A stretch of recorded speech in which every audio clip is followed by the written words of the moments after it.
Hello and welcome to First Geek 411, episode 171. I'm your host, Cameron Franklin, and with me, as always, except for last week, my best man, Chris Nicolay. Chris, how you doing? Hello, I am good. I'm frazzled. I'm all over the place. Frazzle dazzled? Yeah, my weeks have been going like really fast. Yeah, you've been busy, So busy, too busy. but we're glad to have you back. Someone take something off my plate. I don't know. Also with us, Emma. How you doing today? As I get to you in mid-drink. Right in the middle of a drink. Perfect I have timing. no complaints. Been a good day. I went for a nice long, like 2 mile walk, and it was like 70 degrees here, and everything is green. Nice. So I'm not complaining. And then joining us from the north, Shanine. How you doing? Pretty good. Willing to take something off Chris's plate if it is fries. If it is fries, You can have my fries, we'll accept fries. Deal. I'll take the tater tots. but they're American fries, and they don't come with brown gravy or cheese curds. I can bring my own gravy and cheese curds. Okay. He's like, pop out my thing. Sandwich bag, always ready. Emergency poutine packs. Yes. That sounds like something I'd backpack with. Yeah. Got to be ready. You never know. But I guess with that, we are First Geek 411. You can find us on our social media as One Geek 411. You can join our Discord server if you want to hang out between episodes, and you can send us an email at 1stgeek411@gmail.com. You can also check out our website, onegeek411.com, and you can watch live 6:45 Mountain Time. Wait for it, twitch.tv/onegeek411. And be part of the post-show chats. And you can also find our videos on YouTube. If you're a podcast listener, you can rate and subscribe wherever it is that you listen to podcasts. And then you can also check out our Redbubble store. Let's get into our favorite things from this week. Emma, why don't you start us off? Okay. I've been up to a bit this week. I watched the Mitchells versus the Machines with what did my you think? family at Cameron's request, and we Mhm. spent the entire time laughing. And the general consensus was that it was a solid representation of Emma's brain. So I will definitely be watching it again sometime soon. Very enjoyable. Definitely recommend it. Does not get enough hype. I also listened to the first episode of Friendship Onion, and it was a wonderful, wonderful podcast experience. Also would recommend that. I finished Jedi Fallen Order. That was a lot of fun. Definitely piled on the hours this last week just for the heck of it. And that was I want more. I want more of Jedi Fallen Order. Yeah. I'm super shocked we never got DLC for that. Yeah. Like I'm like they could just add like another planet or something. Yeah, I'm super absolutely. surprised. Yeah. I'll probably be going back in at some point and like poking around the planet some more. But I was not expecting Vader to show up at the end, so that was a pleasant surprise that sort of put it in my mental timeline of where the story takes place in the whole universe. And then I also finished season 1 of Shadow and Bone, and I also want more of that because I really enjoyed it. So, yeah. That's been my week. We watched a little, or well, Deanna finished all of Shadow and Bone. I watched a little of it, and it seemed really cool. Like the world, it definitely seemed like an interesting take from what I saw. That's the kind of specific fantasy genre that I've always been really into. Mhm. That kind of like combination of real world stuff and just like pure fantasy magic. So, Shanine, what about you? We finally finished Fairy Tale. You gotta believe. Yes. We did it. It took so long, but the last season was worth it. it was a really good final season and a really good finale. So I'm glad that we finally powered through. So for the listeners, there's 328 episodes of Fairy Tail. Did you watch all 328? All fillers? All? Dang. We watched all the episodes. We haven't, there's, I think, 2 movies that are available on Funimation as well, which we have not watched, but we did watch all of the main series. So Funimation is still in talks to purchase Crunchyroll.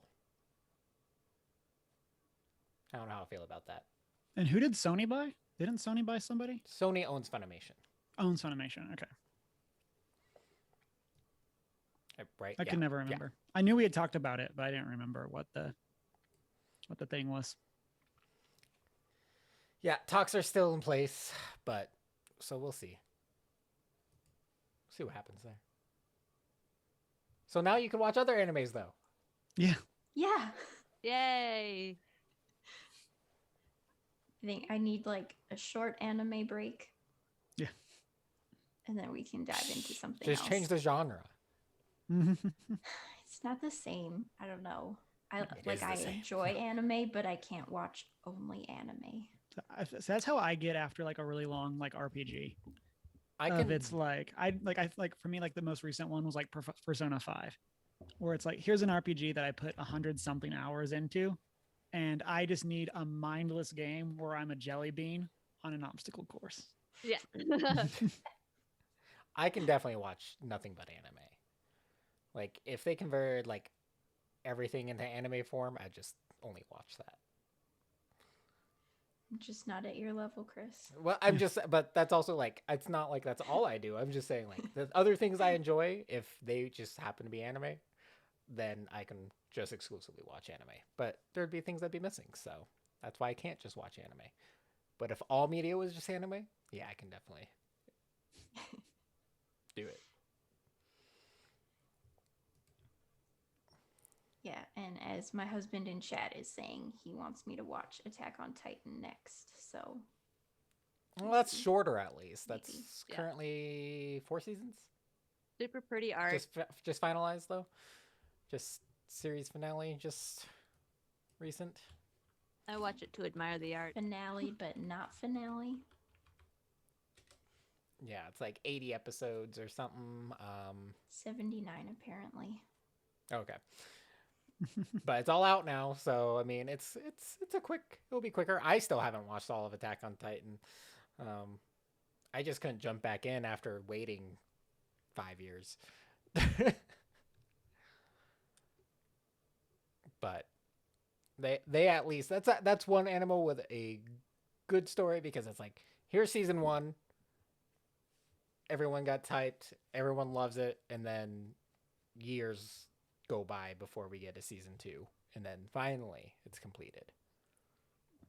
What other animals have good stories, Chris? Animes. You said animals. That's why I just had to get it in there. Red pandas have the best stories, but they're There you also go. in anime form. True.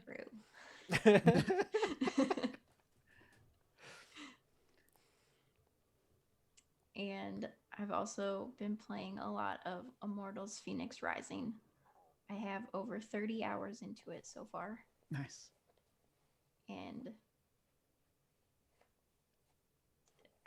I'm not even close to completing it at all. This is going to be a long one.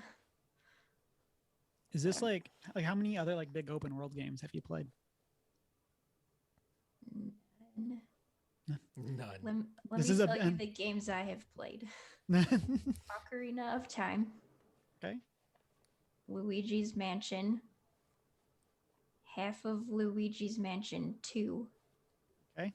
Luigi's Mansion 3, Okay, I'm sensing that this is very slanted. Animal Crossing, like half of Octopath, like 75% of Octopath. That's basically what I've played. Okay. I feel like if we took the rest of the world, your gaming catalog by percentage is probably more Luigi's Mansion than anyone else's. Probably. Yeah, the So only then- Luigi's Mansion I've played is the original on GameCube. I have not played a single Luigi's Mansion. You know what? They're fun. I think I like rented the first one. I've thought about getting the one that's on Switch 3 So or fun. Yes, the 3. It's Mhm. super But fun.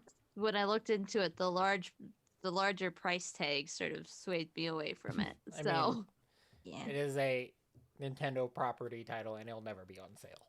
yeah, exactly. You can often get games from your library though. So So then, with this being one of your first, like being your first big open world game, what do you think of the collect everything, find everything genre? oh my gosh, I'm such a mess. I like half of the time I'm like, okay, I'm just doing like main quest things, and then I'll spend like 10 hours like in one area being like, ooh, look over here. Ooh, look over here. So it's basically the since I'm over here mindset. Yes. I don't think I've ever completed a main story quest in like an Elder Scrolls game. But that's the fun of open world. You can just sort of go and do whatever Like- you want. But yeah, but some open worlds are designed to play, like, so Breath of the Wild, for instance, is designed so that you do ultimately play the story. Yeah. But, Horizon's like, another one of those, like big Yeah. open world, but very much designed to. right. But Elder funnel you Scrolls towards. are designed so, like, yeah, there is a story, but it's not the primary point of the game. Like, not even close. Like, right as soon as you start the game, there's 3 things that will get you away, like, to walk away from the main story quest. It's like, yeah, you can do this later. Don't worry about it. It's funny because I started this one side quest and then it has like Zeus and Prometheus narrating in the background. And Zeus is like, what is she doing? This isn't what she's supposed to be doing. Get back to your quest. You're wasting time. And he got like so salty about it. And I'm like, whatever, I'm doing all the side quests. Oh man, I just imagined in my head an open world game where you basically have the narrator from Stanley's Parable narrating the entire game. So it's basically just that the entire time. And whenever you stray from like the main quest to go pick up a rock or whatever, the narrator just goes off on you.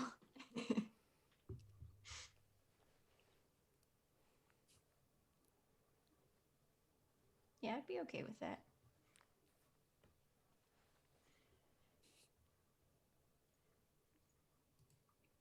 But yeah, it's been super fun. I have 4 mounts now, and one of them is a unicorn. Well done. Nice. Doing good. Yeah. Can your mounts die in the game? Well, the Not unicorn. on easy. Yeah, your unicorn can't die because they're kind and peaceful creatures, and only someone with half a soul would ever harm a unicorn. Yeah, and you probably get Technically, a attacked by seventh of things a half a soul, soul. but, you know. But like, because like in Skyrim, there's the storage hacks, so you kill your horse. Never mind. Okay, so in Skyrim, there's a horse that can't die, and you can kill your horse, put things like store things inside of the dead horse, and then it comes back to life and it just has those things. And then when you need them, you kill the horse again, get the stuff out, and then Bring now it you have back to access life. to all that stuff. Yeah. Just video game things. Logic, right? It is a bug. It was a bug. Bug or feature. Either or. It worked. Bugs are features when it comes to Skyrim. Yeah, and welcome to Bethesda. Yeah. Just stick a Or when it Thomas comes the to Elder Tank Scrolls. engine into it and you're set. It's like, Chris, what have you been up to? as for me, I've been busy. I was house sitting all weekend and other things, but in terms of what I've been kind of watching or whatever, so I started Castlevania Season 4. Starts off a little slower, but fun things are happening. Definitely intriguing, so I got that started. Decided to give MODOK a chance, which it's just Team America Marvel universe. It's Yeah. not good. I don't recommend it. I too listen to the Friendship Onion. Like, I set a reminder in the morning and everything that day. And as soon as I got done with some work stuff, I turned it on. And may have listened to it like 2 or 3 times. Proud of you. That was going to be my question, was how many times had you listened to it so far? Total so far, like that day I listened to at least 2 or 3. Total I've probably listened to it 5 times. Section had me laughing. Like, yeah, they talk about they try a Twinkie for the first time each, and they talk about it for like 10 minutes. It's wonderful. Yeah. But I'm excited to see like where this podcast goes, because obviously, you know, it's not exclusively Lord of the Rings, but that is such a big part of their career that it's predominantly Lord of the Rings. And they did something cool. I haven't listened to it, but like just with their title, where like I know Zach Graff and Donald Faison have talked about this too. That like they even though their show is Fake Doctors, Real Friends, they specifically chose that so that it didn't have to always be the Scrubs watch through podcast. Right. That it could be just their podcast. And I think that that's one of the things that's cool about the Friendship Onion. From a title perspective, is it's not, let's talk about Lord of the Rings. This is our Friendship Onion. We may talk about it, we may not. Yeah. We're just 2 good old work friends or whatever. Right. 2 good old buddies. But yeah, I'm really excited for it, because it's going to be a lot of Lord of the Rings, but it's also just them, the Hobbitses. I did surprisingly well with the quiz at the end. I played along, and I did better than I thought I would do. I would have destroyed their guests. Of course you did. I would have destroyed their guests. Their guests sucked. Chris, you just got to get on there and then mention our podcast, and then everyone. Everyone tag them. Just got it. Get me on there. Yeah. I also decided to download the My Hero Academia game that just came out on mobile, The Strongest Hero. It is a gacha game. And I got a little panicked this weekend because they had some login issues. And I thought I lost after playing for 3 days, thought I lost my account. Ooh. But for whatever reason, it changed the server on me, and I was just logging into the wrong server. So we figured that out. I was so worried. But it's really good. It has good recaps of the story, cool interactions of the characters. Obviously, any gacha game, you don't have to pay to play. And right now, with it just being a brand new game, it's pretty well balanced to those who don't want to play. You can still make good progress and summon or get your characters. Pretty much you just start off by getting the class 1A characters, and they'll add more later. Yeah, it's been fun. A lot of automation, which I'm very pro for a mobile game. And yeah, but that's pretty much what I've been up to, nerd-wise. So for me, this past week, I streamed some of Legend of Keepers, which was a game provided to us by Goblins Studios. So big shout out to them. It's kind of like a roguelike dungeon crawler, but you're the bad guys in the dungeon. So you're like fighting the heroes that come through, and you're trying to like defend the treasure.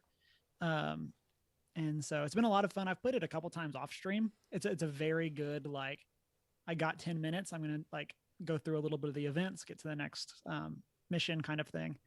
And so I've been really enjoying that. It's like a turn-based strategy game. And so I've been really enjoying that. And apparently there's like a bit of like the like Twitch integration where you can like kind of set up a custom run and do stuff like that. And so I want to try to get that set up at some point and do one of those. You can have like chat vote on what characters you get and things like that. And so I want to look more into that. It's definitely a much deeper game than I was expecting, and I'm really enjoying that. And I'm kind of wishing I had it on Switch, because it's on Switch, and I think it would be an awesome game to just play on the couch. And then In No Man's Sky, they announced that at the very end of Expedition 2, which is Beachhead, we would be getting the Normandy from Mass Effect that you could add to your fleet. And so I was crazy hyped when they revealed that, and I was pretty close. So I went ahead and knocked all that out. And so now I have the Normandy, and it just kind of follows my freighter around, and it's a ton of fun. I just started playing No Man's Sky. You did? Yeah. I'm like maybe an hour in. I'm so happy. Did you get wrecked on your first planet? I got wrecked on my first planet. It was an ice planet, which was I'm not typically a big fan of ice planets because you got to deal with cold. Coming from someone who really likes below zero, but I'm now on like the next planet. Like you get off your wrecked planet, and then there's like a mysterious signal. So now I'm on the next planet that I landed on. Nice. Yeah, they spawn you in on like the most hostile planet in the server, like on that system. Yeah. And it's just kind of what they do. So like I was talking to another friend about it the other day, and he was like, yeah, I played and then died like 4 times on the first planet, then we're just kind of done. I'm like, yeah, I get that. I mean, I didn't die probably because I had enough experience on survival planet games that I knew what to do, but I was just like, oh, it's an ice planet, really? You gonna do that to me? Come on, dudes.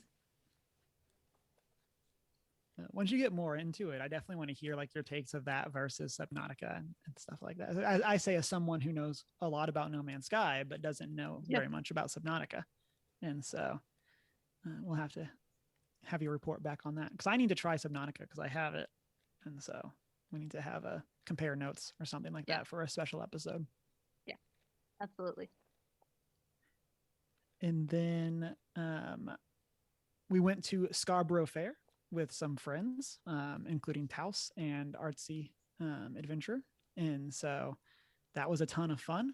And we got to eat a bunch of stuff, have some mead, all that kind of good Renaissance fair goodness. Only my favorite drink of all time. And then what else? We went to a couple shows, that kind of stuff. We went to a show that was a trained rat and cat show. And it was indeed, there were indeed trained rats and cats. The cat part went about as well as you would expect. They did indeed do some tricks. They are known for having a mind of their own. Yes. One of my favorite parts is one of the cats jumped when they were not supposed to, and like almost broke stuff on the stage because they like knocked over like their stands or whatever from the jump. And I was like, oh man, this is chaos, and I love every minute of it. But it was also like crazy rainy and like gloomy, so everything got muddy. And then see, what you do is you go to that cat show with a laser pointer. With a laser pointer, get 'em. Complete chaos. Yes. And then I bought some like pirate garb, so that's pretty exciting. So and I think I've decided that one of my next cosplays is going to be Captain Spider-Man, because I want to do pirate Spider-Man. So this is now on my bucket list to slowly work my way for. And then I'm super far behind on Neverwhere, which is our book club for Thursday. We'll talk more about that in announcements. So guess who finished theirs today? Me. I'll say, I know we typically try to like reserve talking about our opinions of the book until book club, like amongst like the group. But I do have to say, if I wasn't enjoying this book, this might have been one of the ones that I just said, you know what, I'm going to not be able to make it on Thursday. But I am really enjoying the book. So like, I want to get through it, but I'm like a little over halfway, and I'm a slow reader, and I have 2 days to get there. Plenty of time. You got this. I believe in you. So you can do it, Cameron. So if I have like a blackout period of a couple pages where I just don't know what happened for like 3 chapters, you know why. Just call off work. But Such a good book. Yes. I said I've really been enjoying it. Well, yeah. I can't wait for us to talk about it and kind of get to hear all the questions that Shanine will have planned for us. so many questions. But yeah, so with that, let's jump into our discussion topics for this week. Emma, you like how I waited until you finished taking a drink? But Yes. why don't you start us off? Of my adult juice, as I call it. So the thing I've got is that we this last week or like yesterday, it was announced that Hocus Pocus 2 is happening. I've only seen this maybe twice in my life, but it seems to be such a cult classic among a lot of people who I've talked to. So, sort of in that realm of childhood classics, are there any good memories attached with Hocus Pocus for any of y'all? So if memory serves, Shanine and I have opposite opinions of Hocus Pocus. Yes. And I love Hocus Pocus. And I think I've said it before. Hocus Pocus is like my ideal Halloween because I don't like spooky. Like I don't like being scared, but I really love the goofy spooky that is in the original Hocus Pocus. And I feel like as like I've gotten older, I've liked that movie more and more. And so yes, very fond memories. Very scared about what this is going to be. Yeah. They go straight spooky for this one. No, that's not what I'm worried about. Great spook. Yeah, like And, we have opposite opinions, but also opposite experiences. Like I just watched it for the first time this last Halloween, so I don't have any of that nostalgia attached to it. I totally get why someone would love it. I just don't. And I mean, and I'll say for me, like didn't necessarily like grow up watching it. I was probably like a late teen when I saw it for the first time, and so it's definitely. We'll talk a little bit more teasing Emma's next question about movies that are bad that I really like. Which going into that next question is, what are some of your other childhood favorites that you may or may not look at now and go, why did I like that? Or yeah, that holds up.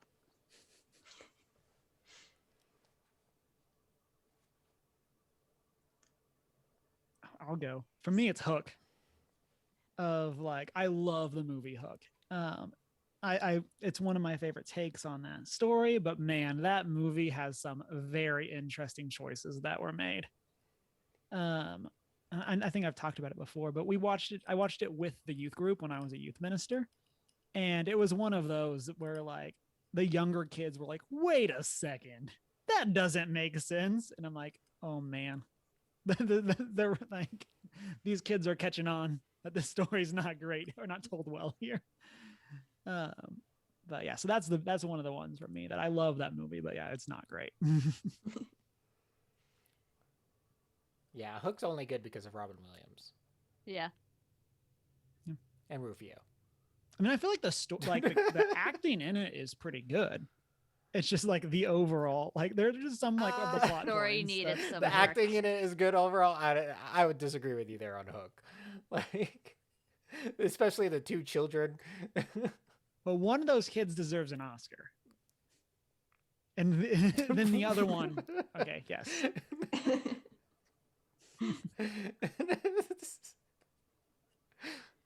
So bad. I mean, the one for me is Just say the line.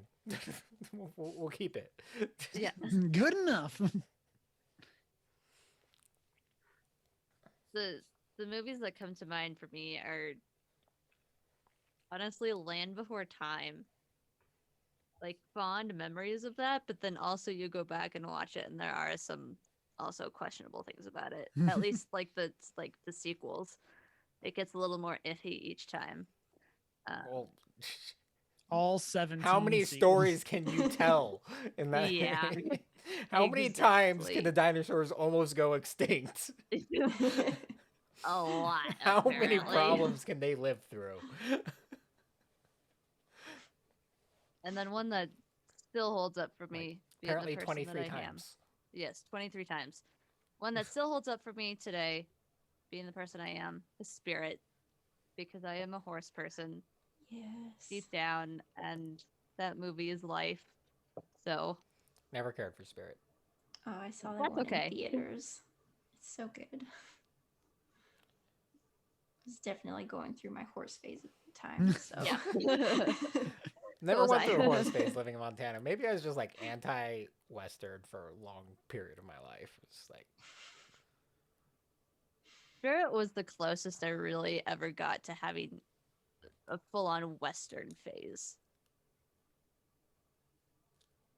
Like, I tried early Taylor Swift for a while, and still, I'm just like not a big fan of Taylor Swift. Nothing against her, just never really got into it, no matter what phase of life she was in. I love all her phases. Yeah. I'm so triggered right now, Emma. I know, and I've said this before. Just The most recent phase is the best phase. eh, don't understand the hype, but okay.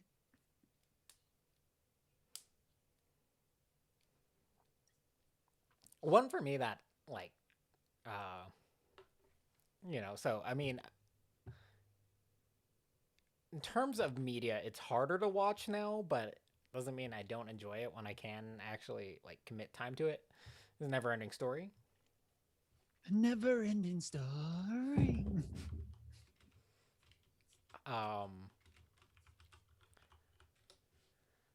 Just because it's a true classic. And then one that definitely didn't hold up is The Page Master, which I loved as a kid. I feel that's one that I would definitely be scared I going definitely back to. cannot watch again. Cass is great in that. Just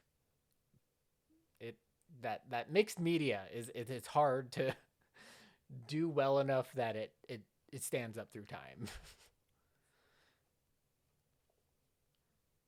There's only 2 so far, and that's Who Framed Roger Rabbit and Space Jam. Only 2 mixed media movies worth watching.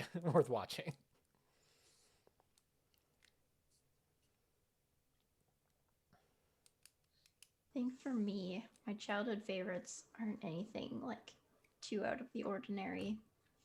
Animated Disney, obviously. Mhm. Fern Gully. Hmm.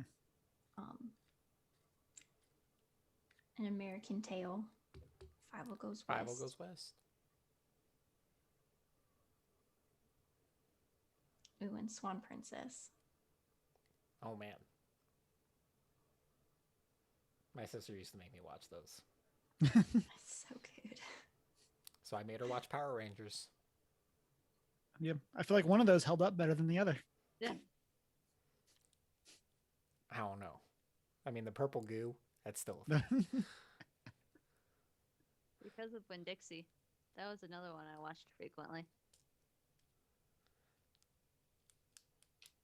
For the dogs. But I feel like I saw that. Fix it quick. Mark. Dad tries to scrub the logo off the tiles because he's converting an old grocery shopping mart into a church. Oh, maybe we read the book in school. Maybe that's what I'm thinking of. That's what's his face in it. Oh, here's another one. My family wasn't like big into watching movies, but one that we watched frequently was Fly Away Home. I feel like I saw that as well. It's so good. It's about Canada geese. I don't care about the Yes. Canadian geese. I only care about the American geese. Yes, I saw this movie. 100%. America. Yeah. Little baby Anna Paquin.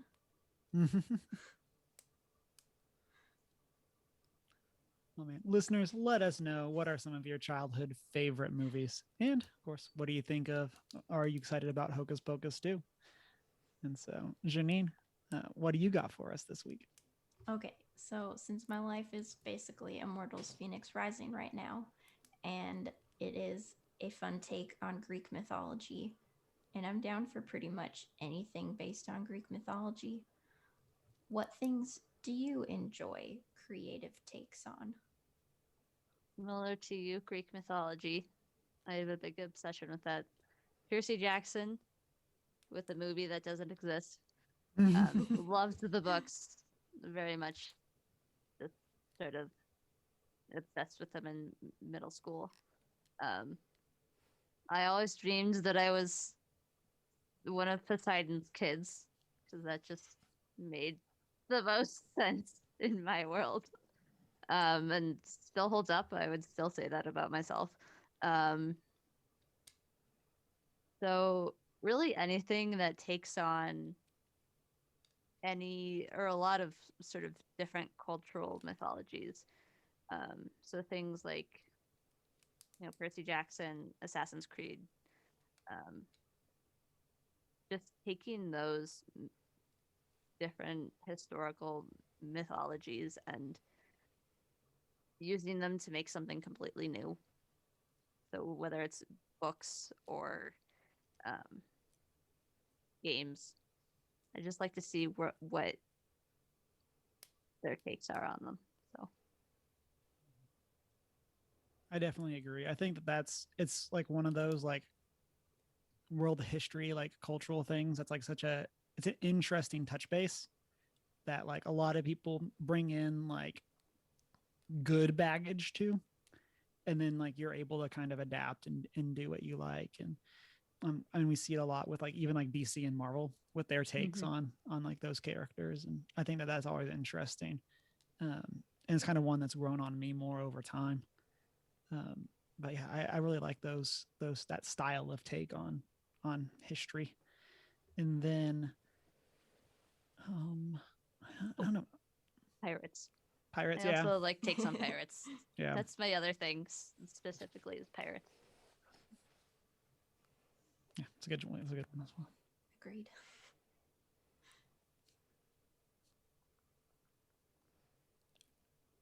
I don't have anything specific because like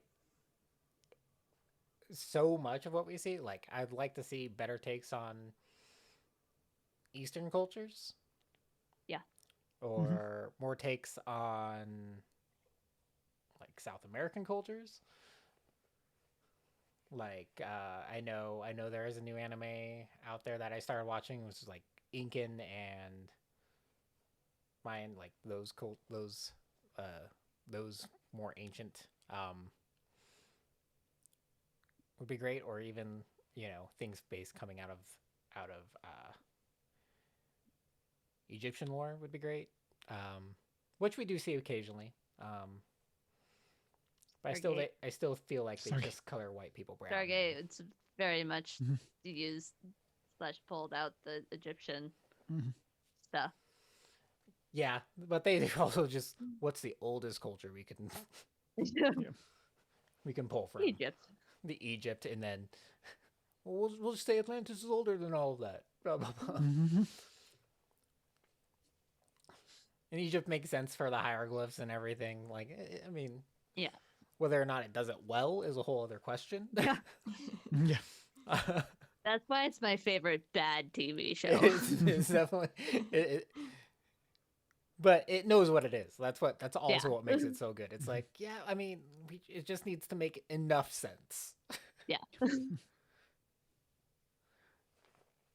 like we obviously don't want to expect people to think this is real. But yeah, we just like the things. Yeah, I mean, Greek and Roman mythologies kind of saturate everything, and now we're seeing a lot of Norse come out. Yeah, we don't see a ton come from elsewhere. I'd love to see a lot more of South American stuff because it's such a unique part of the world in a good way. So I realize the phrase "unique" may make it sound bad, but like it's yeah.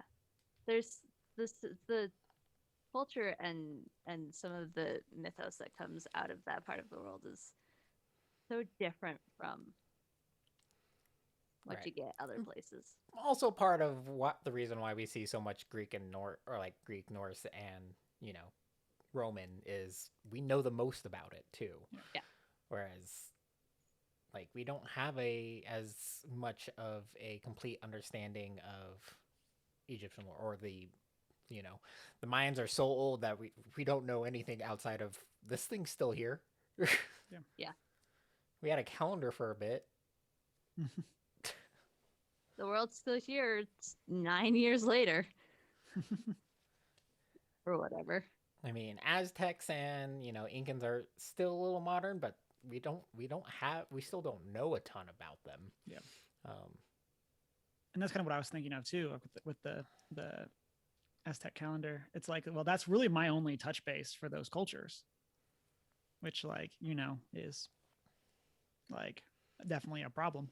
But like, it's one of those things that's like, there's so much to those that the general population just doesn't know, that it's hard to get people in the door for the other adaptations when we don't have the base to start with. but I mean, like, also on a plus note, like, I mean, we're dealing with like a world market now. Yeah. Like, the international box office is what you have to cater to.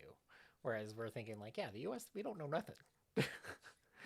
We only want to watch stuff we know, and then when it bombs here and does well internationally, like, oh, we don't have very There good was a book. So 2 of my high school friends and I went on a road trip in 2018, and one of them, Hannah, brought along a book it's basically just this lengthy book someone got that brought in it was basically a whole history lesson on the history of the early South American empires, if you will. And there was a lot of like, he just did a whole bunch of research, and it was super fascinating, and it went through all of their like legends that we knew of, and also brought in things of like all of the battles that some of the natives won against the Spanish were because the natives had alpaca and the horses could not go up their stairs, and so they won because they had alpacas which could go up their stairs. So I was just thinking about that and have just sent her a message going, "What's that book? I want to now use it so that I can like read it and like make something cool with it, maybe." Yeah. And so I guess, yeah, one of my, I guess, in terms of like lore wise, that's one reason I also like animes, is it does, like, they do pull a lot of Japanese lore, so like the Oni, Tanukis, and all those, and the portrayals are just wonderful usually, and they're well researched.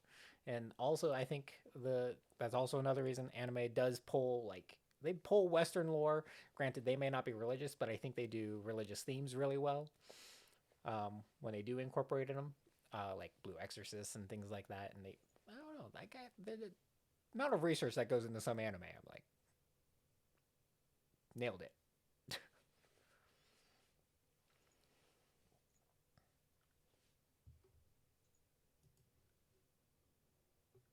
Okay. And what is your favorite open world exploration game, I guess, is the classification for it? And I think- what are your best tips for solving video game puzzles? I think y'all can answer that one for me. I can't guess. Yeah. Huh.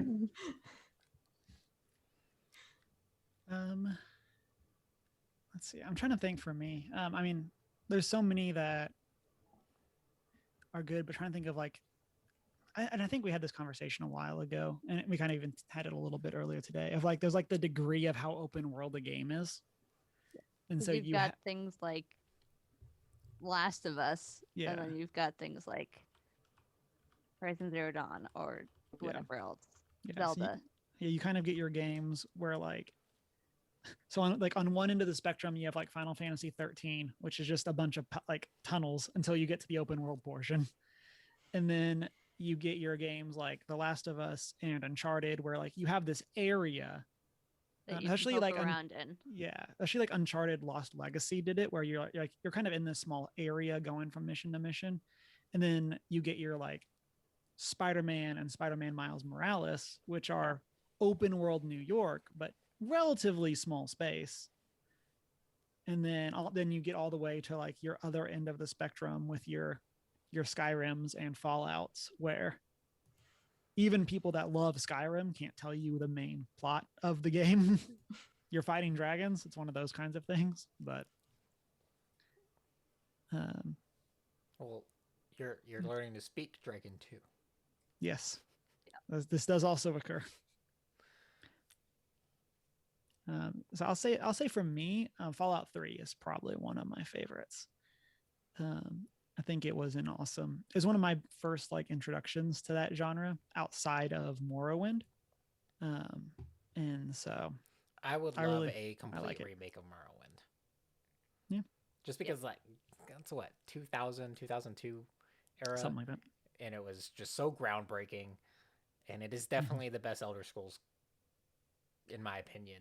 Yeah. But it was at the point where it was still obtuse. So like not everything was streamlined, but that gave you access to a whole bunch of stuff because it was so obtuse. Yeah.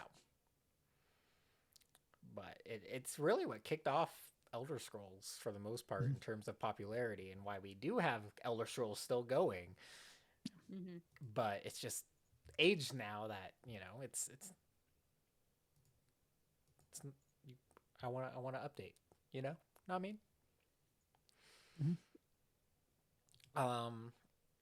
For me, at least recently, you know, I'm gonna give it to Ghost of Tsushima. Just they did so good on that. It just I can't get over how good that game is. And just the attention to details, all the little things, and you know, I still haven't beat the story because I need to jump back in and still find all the flowers and stuff.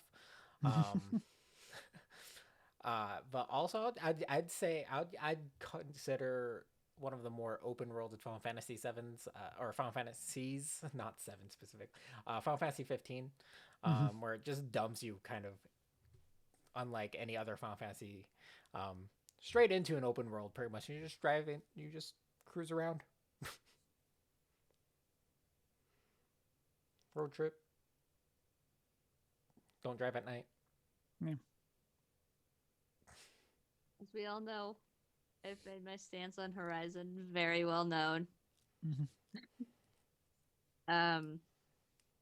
Followed closely by the Subnautica games in general. Breath of the Wild was also a very just enjoyable, more comical open world experience that I quite enjoyed. It was definitely much more comical than my other previous open world experiences, and more falls into that open world with puzzles kind of game rather than the others where it's more survival type thing. And that one got a lot of giggles as I was playing. So, yeah. I don't have much tips for solving video game puzzles because I suck at them myself. So, we're discussing before the show. My best tip is use a guide. Like, yeah, graph paper. Yeah. Yeah. I typically have like a time limit for myself, for like, if with like a battle, if I die like 10 times without making any significant progress in one of those attempts, then I'll like bump down the difficulty level, because then I'm just like, okay, I'm not enjoying this game anymore. And for the puzzles, I have like a time limit of like maybe 30 minutes that I'll give myself, because I do hit that point where like if I can't get it without any help, I'm just gonna not enjoy the game anymore. So I typically do the 3 attempts, and if I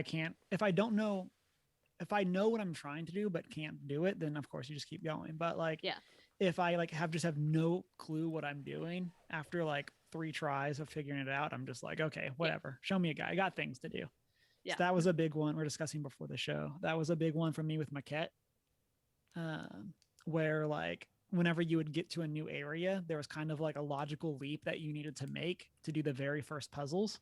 Then once you got that, that helped you for the rest of that area.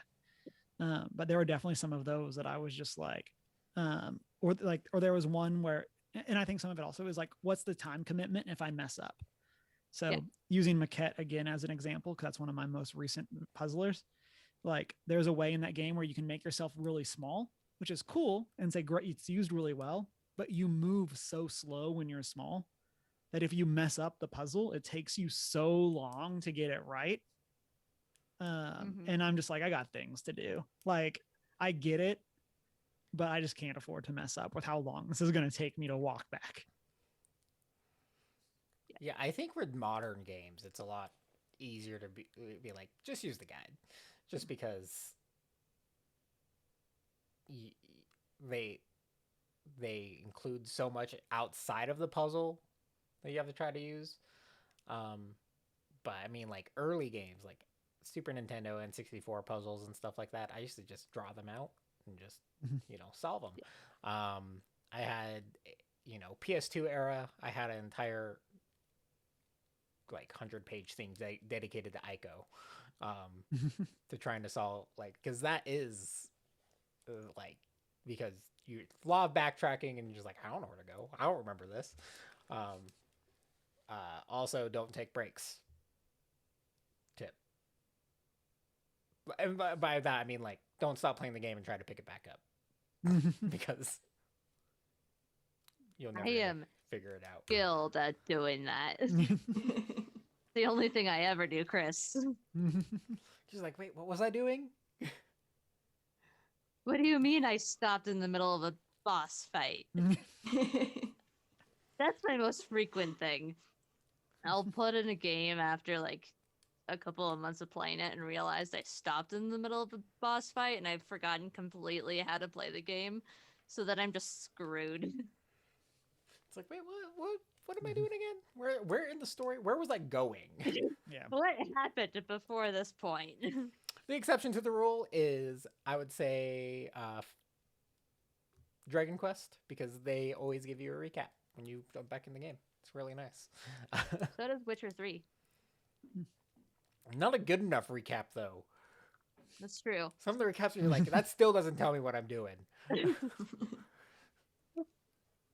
That's another game I picked up just today after like 2 months. But yeah, some of my favorite like puzzle games, definitely Ico, The Last Guardian, wonderful puzzle games. Last Guardian is beautiful. I very much recommend The Witness, which is a game where you're on an island and there's like these little boards and those are the puzzles. And then plot twist, there's also environmental puzzles that you got to figure out. And so it's very cool. It's definitely one of those that if you take a break while playing, you're going to have a lot of trouble, because it's very difficult to recognize the iconography or remember the iconography in the game. Yeah. But that was one that I really enjoyed. I also, ended up using a guide, had things to do. But it's a very fun one. Very cool way of telling stories or telling puzzles.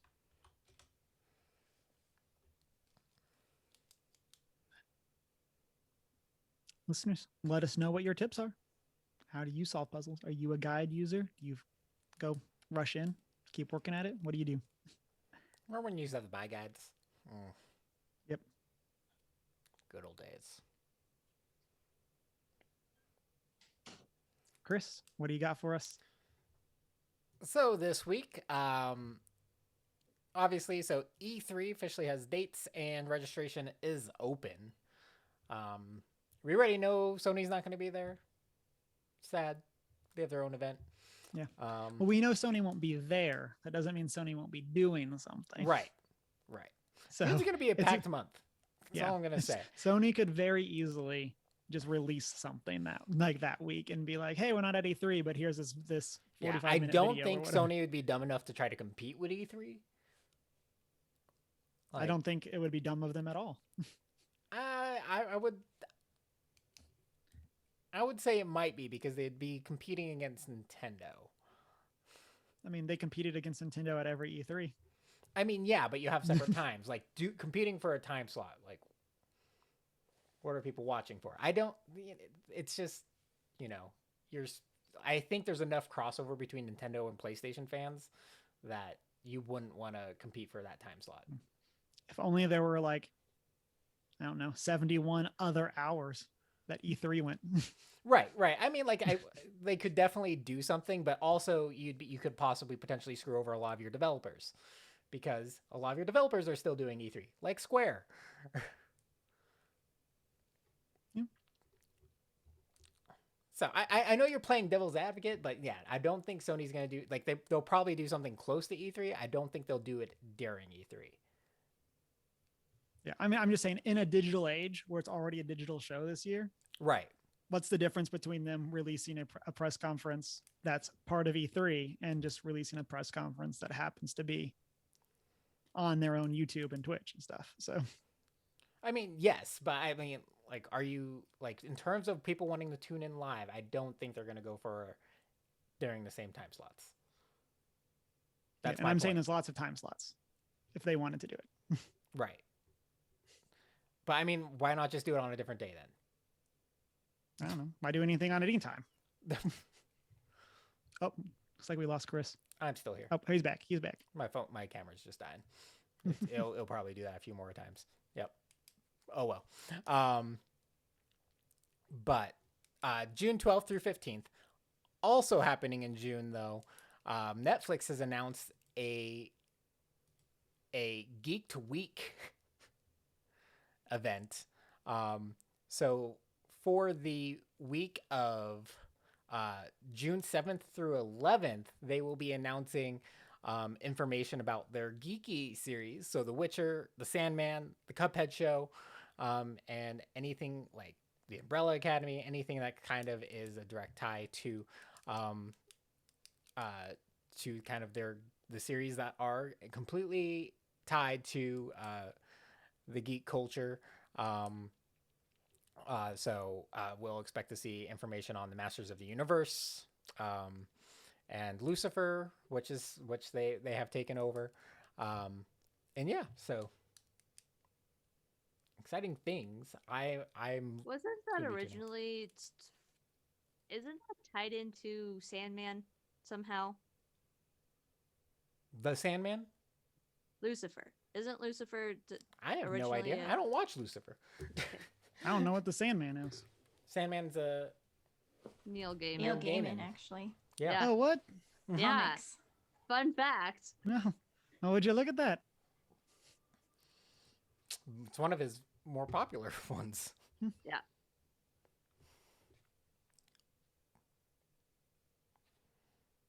I want to read them, but the complete set is like $300. It's But just Canadian. do it.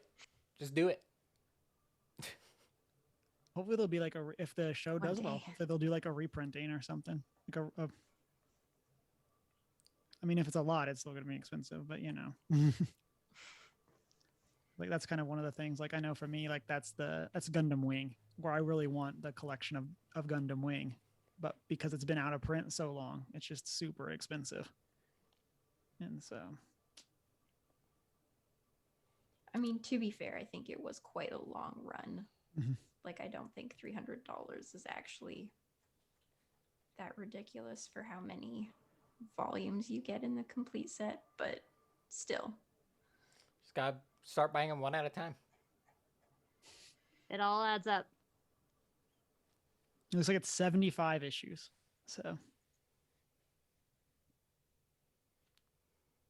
that is quite a bit.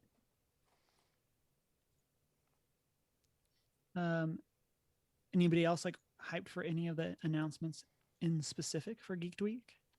I mean, I'm pretty excited for Witcher announcements. Yeah. I Me think too. pretty much all of us are. Yeah.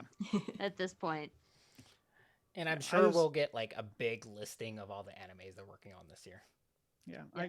I can't wait to find out what's going to happen with Witcher season 2 and Yeah. what all that's going to look Yes. like. I'm excited to hear about Um, Cowboy Bebop. Mm-hmm. I didn't know they were doing a Cuphead show. Yeah. Mhm. That entire game just looks like one big nightmare to me. So I've Right. never bothered with it. It's I'm hard. super interested to what that's gonna be. Like what that's gonna like.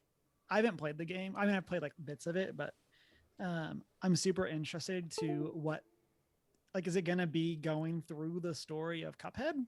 Is it gonna just be something in that art? Like it's definitely one of those that I'm looking forward to learning more. And I don't Yeah. because I don't really know anything about that. So Definitely one of those games that I've looked at and gone, I would absolutely rage quit this and never touch it again. So I've just never bothered. But like the animation, I've watched like let's plays of it, and the animations in our style are like stunning. Mhm. So like I'm also super interested to see where that goes because I've always loved that sort of old timey art comic style. Then I'm Totally also hinge run. hoping we see something here for Avatar, whatever that's gonna be, since the creators leaving that project seems to be a lot less sketchy now that we found out that they're getting their own studio at Nick and probably couldn't do the whole conflict of interest thing working for a different studio. And so I would love for us to actually see more than just like an image of whatever that's gonna be. Well, like what gets me is like, yeah, I understand the conflict of interest, and it seems a little less sketchier, but they still express that they had different direction ideas regarding the series. So I'm still a little sketched out. Yeah, and they did also like it's kind of that like there's both sides of it too because they also did say like we are leaving, but remember we chose the people to be on this project. So like it's one of those that like it's I'm very interested to see what that's going to be. And again, that's why I just want to see something. Like we haven't even seen characters in motion for whatever this is going to be. We've just seen stills. Well, if you need to tie yourself over, the fan film's almost done, and it looks great. Like it looks so well done for a fan film. And then there's also a course, fan-made that's video because game in the works. Fans looks really have cool. control. But yeah. So for me, today actually we got a trailer for the Eternals, which is one of the MCU projects coming out this November that follows. I don't necessarily know if they're a family, but follows a group of superpowered individuals who have observed the world for thousands of years but never interfered. And now they're going to get involved for reasons. I would like to point out that in that trailer they call him Captain Rogers. Therefore, by extension, acknowledging the existence of our friendly neighborhood Captain America, aka Sam. Yeah. Yeah. Yeah, it looks intense. I'm excited. Kind of a rundown of what we saw from the trailer. So we have Icarus or Icarus. But Chris, how do you know their names? They didn't even say anything. It's mostly from what I know of the Eternals. And kind of what they're like, what we did see from the trailers. These are kind of assumptions that can be drawn. And kind of what the conversation is. It looks like we're getting a gender reversal on Ajax, which will be cool. I like it when they do things like this. I was skeptical of Angelina Jolie, but after this trailer, I'm a little more okay with it. I'm going to tell y'all something. I'm more skeptical of this movie after seeing this trailer. This is probably the least hyped a Marvel trailer has had me. To the point that I don't know if I would see this movie if it was an MCU. I mean, it is a teaser trailer, right? So it's not like the trailer yet. Right. And so I will couch that. I was, and I've talked about it in previous episodes. I'm very interested for what this is going to be. I like that they are bringing in a new cast of characters. Like they did this very well with Guardians. but I do want to do they look like they're going to introduce like 8 or 9 characters that we in the general population have no context for who they are, and that has not historically worked out well for films. And so I'm just kind of concerned. And then yeah, and so this kind of just felt like one of those trailers that like I loved the art style. I love how they represented the characters. Costuming looks really cool. But like I'm also, maybe I'm bitter because I'm not a fan of the like we observed but didn't help trope. Yeah. Like that's one of those things that like kind of bothers me. And they're like typically usually pretty hoity-toity in their Yeah. mental, like, yeah, that's something that's always bothered me I mean, too. it's elves. That's pretty much what you're looking at here. Right.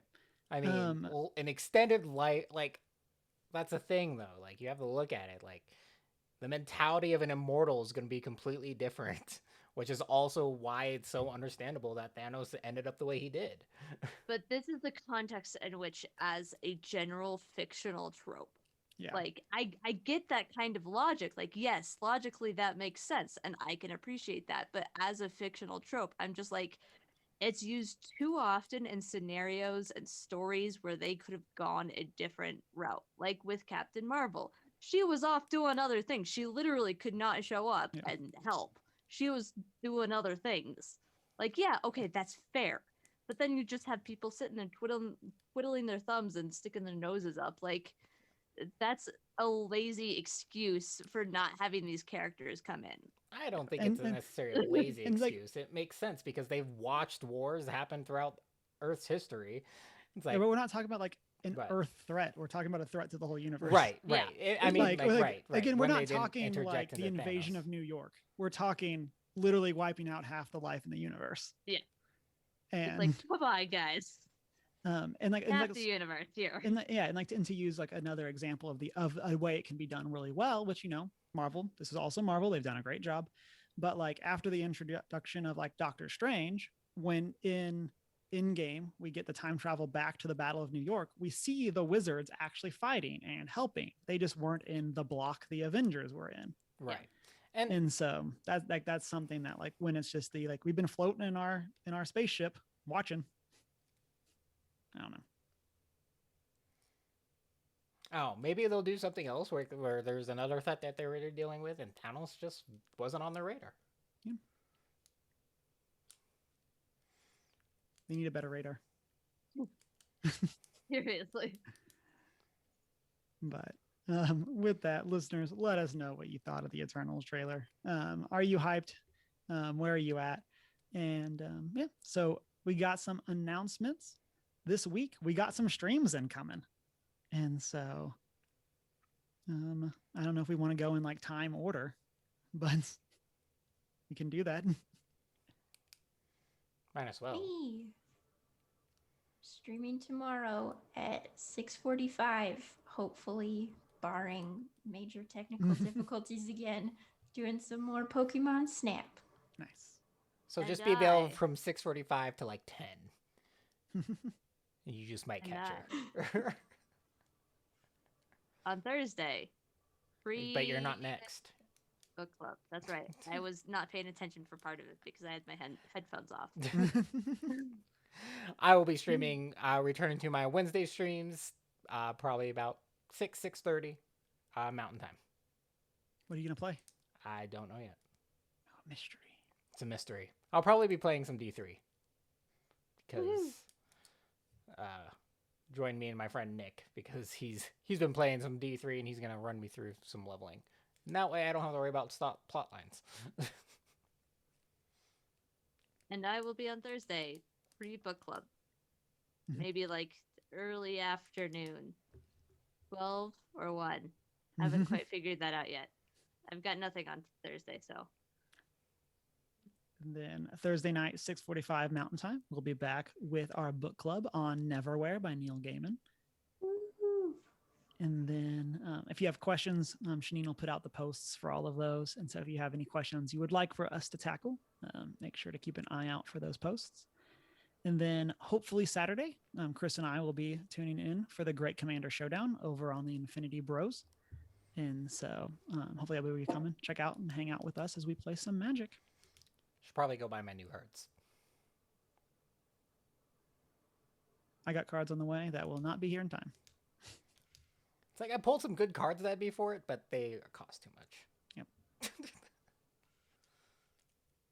Well, with that, let's jump into our top 3 list of the week. We are doing our top 3 time periods that you would attend a Renaissance fair for. And of course, they can be real or fictional. There are no rules. The decision has been made behind the scenes that we're going to start mixing up the order for the top 3s. And so I will be going first today.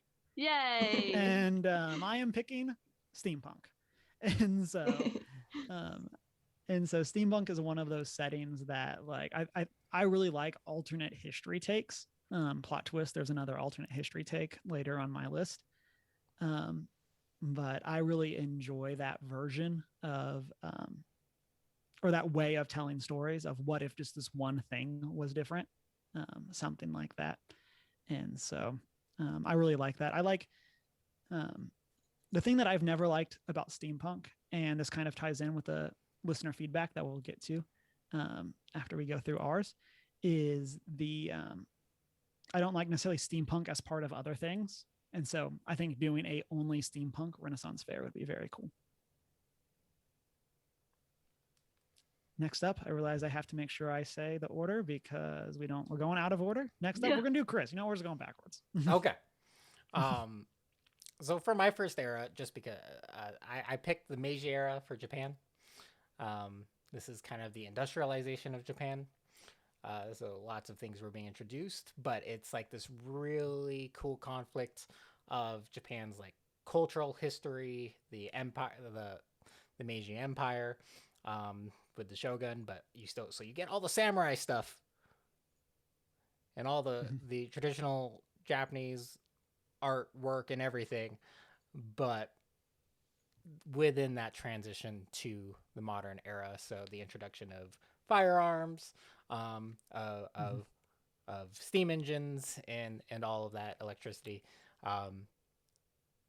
and kind of what makes kind of the cool things that are kind of lead into Japan today. And this is Rurouni Kenshin, right? That's the time period that takes place in? Yes, kind of. Yes. I For mean, the most part, yeah. I mean, like... time period in air quotes. Right. So... yeah, during the Restoration period, just following the major wars and the conflicts of powers. It's during the Restoration. So Rurouni Kenshin would be an apt period because, you know, they did have that conflict of outlawing swords to be worn, where they were trying to outlaw essentially the samurai to reduce the power of the emperor, and crazy history. But yeah. Shanine, what do you got? Okay, I'm gonna start with my fictional time period. I'd like to have a fair of the golden age of Narnia. Yeah. So, you know, during the reign of the Pevensies, everything's happy and it's Narnia. Mm-hmm. You get to have big parties and bonfires and dancing with the fawns and all that good stuff. I like it. I feel like there's a degree of this question that is just what group cosplays do you want to do? Like that's also like another way you could do this, like whether real or historical. What cosplay like would you like to get a big group and do? So yeah, Dibs Queen Lucy. No, I dibs Lucy. Okay, fine. I You said it dibsed first. it. yeah, you gotta respect the That's dibs. fair. Yeah. The top 3 order has chosen. All because you asked that question about steampunk at the start of the show, Emma. Just remember that. Or before we started the show. And I'll say it again. I went through a steampunk phase, okay? I've got the pictures to prove it. So yeah, I was gonna put steampunk on my list, but for the sake of avoiding overlap, my number one is the Roaring Twenties. So, just because they have fun outfits. So yeah. Just a giant Gatsby Mhm. party. Yeah, I definitely think that this would be a fun one. I think that like What, a whole fair though? I That's the think that there's question. like So And it- It's like my you just thought have a behind convention center and a giant Gatsby party, and that's it your would be 20s like a thing. giant Gatsby party type thing, but also like one of those big old murder mystery type things. see, and Chris, what you don't understand too is that there could also be the secret Harry Potter party going on Yeah. at the same time that the Exactly. Muggles don't know about. There's so many ways you can take it.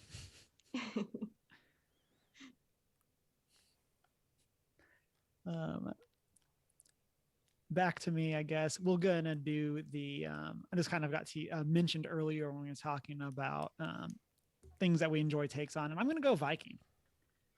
Like, I think that there'd definitely be like, especially with how that's become a much more prominent part of American and like cinematic culture. Like, I think that there'd be a lot of fun stuff you can do. I'm a fan of you can do your like Thor or Loki from MCU cosplays and just have those there. You could have your Assassin's Creed, all that kind of stuff. And then, of course, you could have the more like accurate type stuff. And then, kind of separate from like the fantasy of like steampunk. And this also kind of ties into a conversation that we had earlier. I'd be really interested to learn a lot more about that actual history that went on.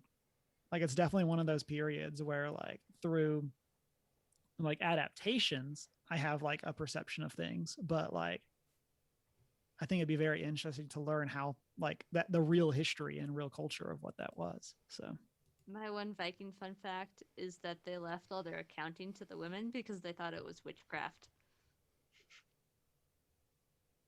Which I just love. They're like, they just handed over all the money management to the women because they're just like, witchcraft. math dragons. Math trick. So,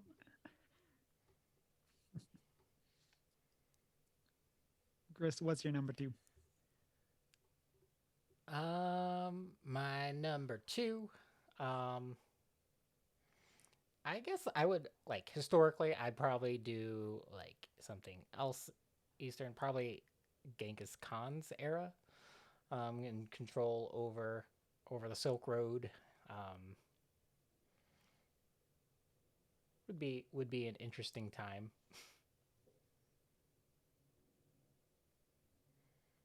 Period. Also, just getting you have the conflicts between the Khans and the Chinese Empire's arts and culture, but ultimately a lot of that gets fused into his overall kingdom. And it's a super fascinating piece of history. And horses. And horses. I don't care about the horses really. See, Chris is thinking here of what are the games for the kids. You still get all the horse things, you get all the archery things, you get all of that kind of stuff. All of it. It's You put the kid on the horse and have them shoot. Yep. Bows. It plans itself. And then you can teach about first aid. Do some bloodletting, it's great. It's a good time for everyone. that solves all your problems, right? Yeah. It's a very feasible piece of of medical care. Every bone in my body just wants to yell at you right now for that. I bloodlet I myself am the sometimes. daughter No. of a doctor. Every piece of evidence says otherwise. That's what leeches are for. Janine, what do you got for your number two?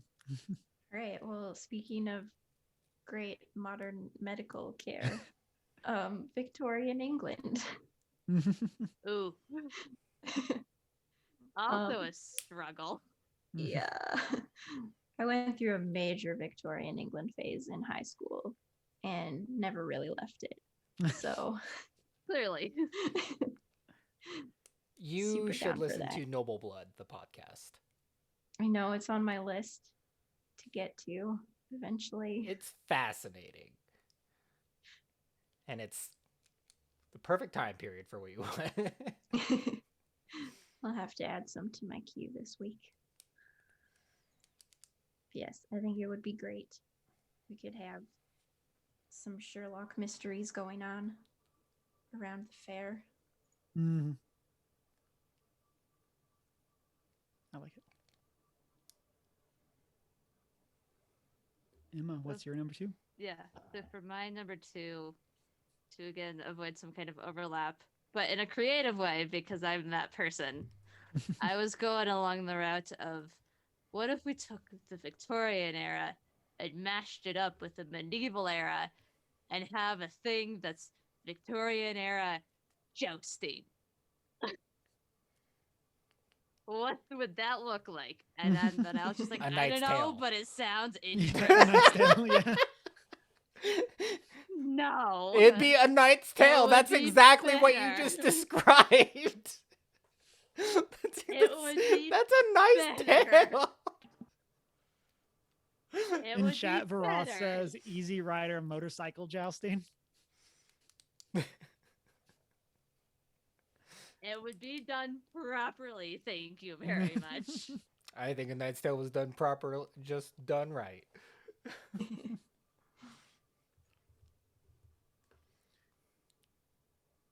Okay, my number 3, again, this is also an alternate history take, and that is the Fallout universe's take on the 1950s. And so, which of course, like their take on the 1950s happens in like the mid 2000s or something like that. But there's kind of this revival of that, and everything is like very much inspired by that time period. And I think it's a very interesting take. I like the sarcasm and the like commentary that comes from it, where it's very like self-aware. And I think that's one of the things that I enjoy about that setting. Is that it gets to make fun of this time setting versus necessarily trying to be reverent to it. And I feel like it's one of those that like, since it's an American setting, making fun of an American setting, it's a lot easier to do that type of thing without necessarily ruining another culture, I guess, for lack of a better way of saying that. But yeah, so I enjoy that take, and again, especially the humor that comes from it. So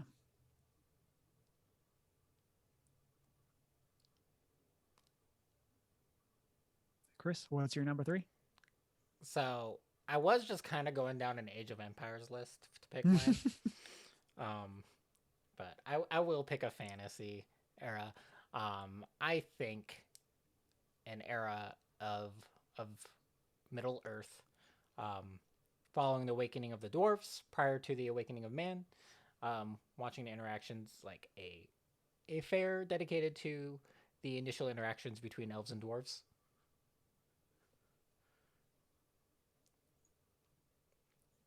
Which was actually really civil. Just throwing it out there.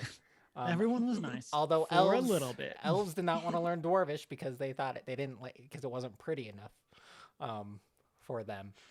And dwarves took a great liking to learning Elvish at the time, in that era.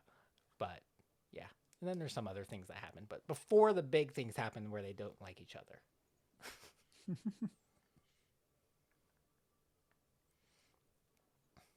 We'll do that. Or Mayans.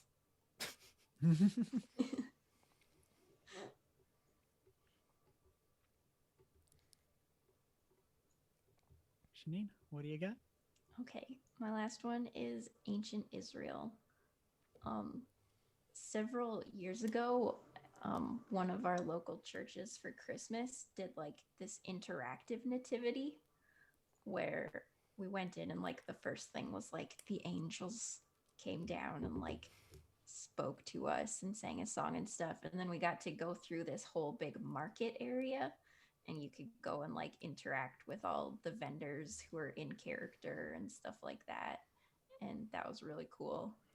And went through and saw like the stable and like the nativity scene and everything. But it was really cool. I think a whole like historically accurate fair of ancient Israel would be really cool. Yeah, I like it, and I think that that's one that like again, almost getting into like the Viking side of it, where especially as Christians, we have this very specific view of Israel, and then like, but there's obviously so much more to that culture and what all there was, versus what could be what it was able to be recorded, or was chosen to be recorded. And so, yeah, I think there's definitely a lot there that you could pull from, and then you can obviously do it over Christmas, and then just be ready for that. So I like it. As long as it's not based on a Zionist agenda. Yeah.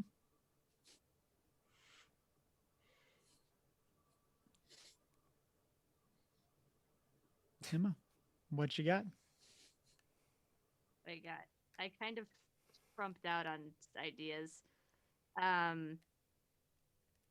So the closest thing I have to a third idea is something based on Zelda? Question mark. I like it. I don't know how that would work. You got your Hyrule. Something based on Zelda. So that would be pretty fun.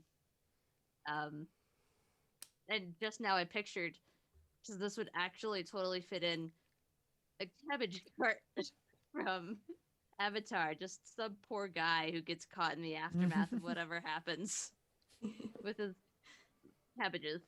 So, I mean, this is something based on Zelda. That would be fun.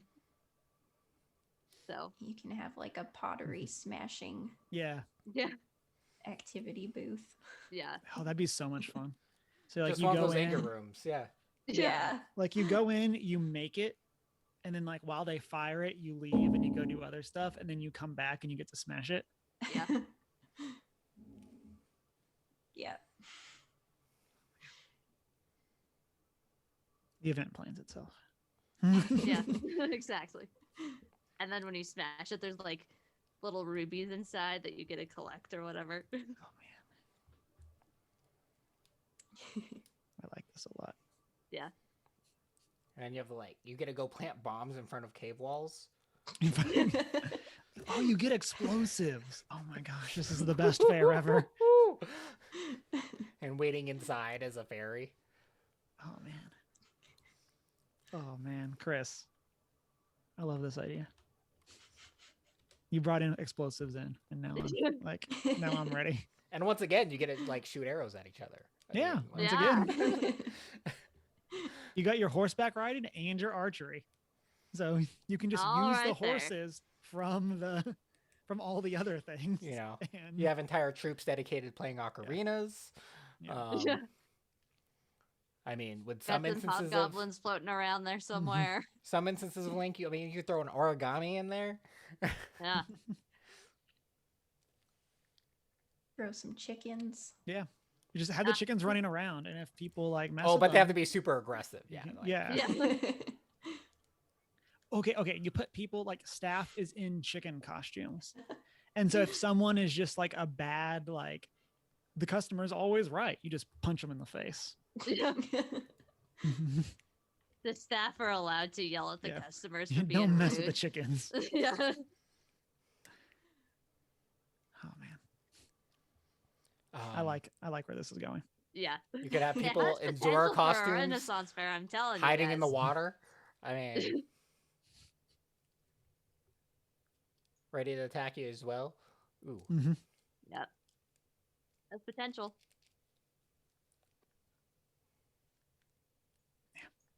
I like this a lot. Pretty much just Listeners? what series deserve a dedicated convention?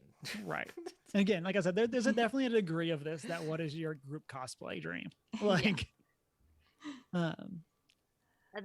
there's definitely elements that some elements that carry over from series to series, or at least a lot of them, like the pots and stuff. But then there's how specific do you want to get for one fair? Or you could have different sections kind of like how Disney World has different sections, where like just different areas of the fair are sort of centered around different plot lines. Mm-hmm. So then there's different activities based on what area of the fair you're in. Yeah, I like it. Listeners, let us know what time periods, real or fictional, you would like a Renaissance fair based on. Over on our Twitter, Geek at Arms, they responded to our Twitter post about this, and they say, "Cracks knuckles. Okay, this is my time to shine. I love Ren fairs, but really, they're more about craft shows and anachronistic displays about reimagining the past. With that sort of view of era and history, we open ourselves wide open." And they say in New England, we have a few colonial towns with a more historical / educational setting. Those are really my jam. Strumbridge Village is great, and Plymouth Plantation in Rhode Island is fantastic. Would highly recommend. And I think I have been to Sturbridge Village when I was up in Connecticut.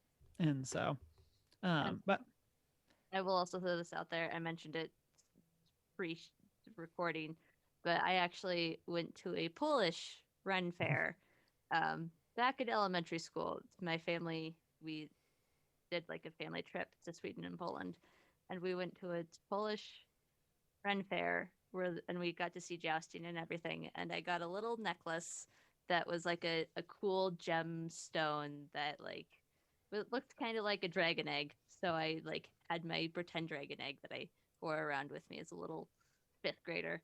It was a lot of fun. I had fun looking at all the costumes and watching the jousting and everything. So, yeah. So like based on Geek at Arms thing or their comment, the thing that scares me is like especially like with Chris, like with some of the things that he brought up, especially about Japanese culture, is how we as Americans would just instantly become, it's this. Whoa. It's really would just become all like, and I think that that's kind of one of the struggles of like a Ren fair really isn't really about the Renaissance. Yeah. Like it's one of those. And I think that there definitely becomes that. Yeah, I wouldn't put white people in charge of it. Right. Well, no. Yes. Good call.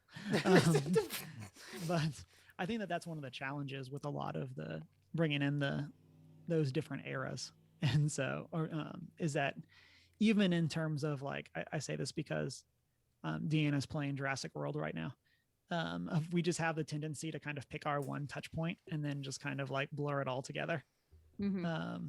And so that's definitely one of the things that like I think can be good because it can kind of educate you about like a whole country's type thing and the wide range of history, but it can also kind of scrunch a bunch of things together into one thing, or it's not necessarily the case. But here we are. But then again, in Japan, there's entire like districts that you can just go visit. It's just 100% a Ren fair for Japanese history. Mm-hmm.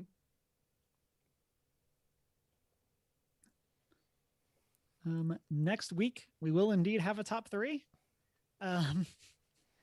There's a good chance it has something to do with Neverwhere, and that we'll figure it out on Thursday. And so check back next week and on the social medias for what that top 3 list will be. As always, listeners, you can find us on our social media as OneGeek411. Join that Discord server. You can shoot us an email at onestgeek411@gmail.com. Check out our website. You can check out our Redbubble store as well. You can watch live on Twitch, 6:45 Mountain Time. Follow, subscribe, all those good things. You can find the videos over on YouTube where you can like, comment, subscribe, ring the bell. And then you can rate and subscribe wherever it is that you listen to podcasts. And then, of course, you can find us on our personal social medias. Mine is Humar Whittle. Mine is I am not prepared with an I. I'm the Hoot and Howl on Twitter and Hoot and Howl Tales, TALES on Instagram. And I'm not so foreign. I'm always confused if Chris is still there. Yeah. of like there's always like the okay, he's here. Is Zoom still running? Yes. Yes. I'm still here. Can't see you though. And with that, it has been a great week. Wash your hands. Read a book. Need a doctor. I love you. Did you say eat a doctor?